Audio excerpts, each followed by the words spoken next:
हेडलाईन्सचे प्रायोजक आहे NBC bearings, लांब पळण्यासाठी। देशात 49 जागांसाठी 5 वाजेपर्यंत 56.68% मतदान। पश्चिम बंगालमध्ये सर्वाधिक 73% मतदान तर सर्वात कमी 48.66% मतदान महाराष्ट्रात। राज्यात 5 वाजेपर्यंत 48.66% मतदान।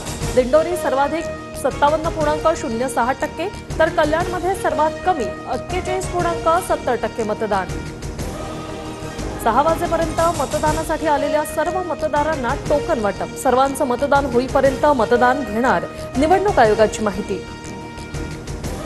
निवडणूक आयोगाकडून पक्षपातीपणा सुरू। निवडणूक आयोग भाजपची चाकरी करते का? उद्धव ठाकरेंचा संतप्त सवाल।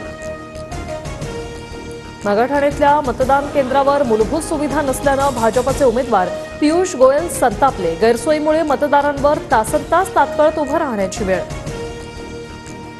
मुंबईत संथ गतीने मतदान होत असल्याची तक्रार सर्वप्रथम आम्हीच आयोगाकडे केली।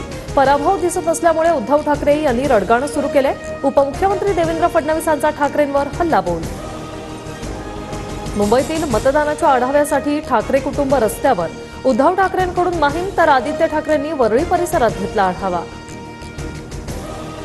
हुकुमशाही आणि जुलमी राजवटीचा नायनाट होईल। पत्रकाच्या माध्यमातून उद्धव ठाकरेंचा सत्ताधाऱ्यांवर हल्लाबोल।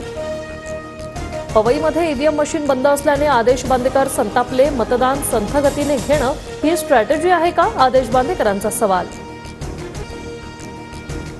उद्या दुपारी 1 वाजता 12वीचा निकाल जाहीर होणार। बोर्डाच्या संकेतस्थळावर दुपारी 1 वाजता निकाल पाहता येणार। बोर्डाकडून अधिकृत घोषणा। रत्नागिरी कोल्हापूर जिल्ह्यात मेघगर्जनेसह अवकाळी पाऊस। अवकाळी पावसामुळे उत्तर रत्नागिरीतील पाणी टंचाई दूर होणार। हेडलाईन्सचे प्रायोजक आहे एनबीसी बेरिंग्स, लांब पळण्यासाठी।